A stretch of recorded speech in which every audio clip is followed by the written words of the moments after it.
ರಾಜ್ಯದ ವಾಹನ ಸವಾರರೇ ಎಚ್ಚರ ಎಚ್ಚರ ಎಚ್ಚರ. ಸೋಮವಾರದಿಂದ ಆರ್ಟಿಒ ಜೊತೆ ಪೊಲೀಸರು ಸ್ಪೆಷಲ್ ರೈಡ್ ಮಾಡಲಿದ್ದಾರೆ.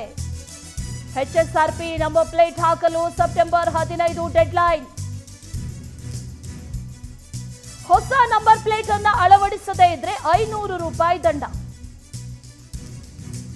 ಈಗಾಗಲೇ 3 ಬಾರಿ ಗಡುವನ್ನು ವಿಸ್ತರಣೆ ಮಾಡಿದೆ ಸರ್ಕಾರ. ಇನ್ನೂ ಹಾಕೊಂಡಿಲ್ಲ ಅಂತಂದ್ರೆ ಫೀಲ್ಡ್ ಇಳಿತಾ ಇದ್ದಾರೆ ಪೊಲೀಸರು.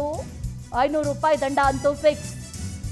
ಗಡುವು ಮುಗಿಯೋದಕ್ಕೆ 3 ದಿನ ಮಾತ್ರ ಬಾಕಿ ಇದೆ. HSRP ನಂಬರ್ ಪ್ಲೇಟ್ ಅಳವಡಿಸದೇ ಇದ್ರೆ ದಂಡಾಸ್ತ್ರವನ್ನ ಪ್ರಯೋಗ ಮಾಡಲಾಗುತ್ತೆ. ಮೊದಲ ಬಾರಿಗೆ 500 ರೂಪಾಯಿ, ಆ ಬಳಿಕ 1000 ರೂಪಾಯಿ ದಂಡ ಅಂತೂ ಫಿಕ್ಸ್. HSRP ನಂಬರ್ ಪ್ಲೇಟ್ ಕಡ್ಡಾಯ ಆಗಿದೆ. ಆ ಕಡ್ಡಾಯ ಆದ ನಂತರದಲ್ಲಿ ಸಾಕಷ್ಟು ಗಡುವುಗಳನ್ನು ನೀಡಲಾಗಿತ್ತು. ಸಾಕಷ್ಟು ಗಡುವುಗಳನ್ನು ನೀಡಿದ ನಂತರದಲ್ಲೂ ಕೂಡ ಈಗ HSRP ನಂಬರ್ ಪ್ಲೇಟ್ ಅನ್ನ ಹಾಕೊಂಡಿಲ್ಲ ಅನ್ನೋದಾದ್ರೆ ಖಂಡಿತವಾಗ್ಲೂ ಕೂಡ ದಂಡವನ್ನ ಪೇ ಮಾಡೋದಕ್ಕೆ ರೆಡಿ ಆಗಿರಬೇಕು. ಯಾಕಂದ್ರೆ ಪೊಲೀಸರು ಕೂಡ ಈಗ ಫೀಲ್ಡ್ಗೆ ಇಳಿತಾ ಇದ್ದಾರೆ. ಆ ನಿಟ್ಟಿನಲ್ಲಿ ಮೊದಲ ಬಾರಿಗೆ 500 ರೂಪಾಯಿ ದಂಡ ಇರುತ್ತೆ.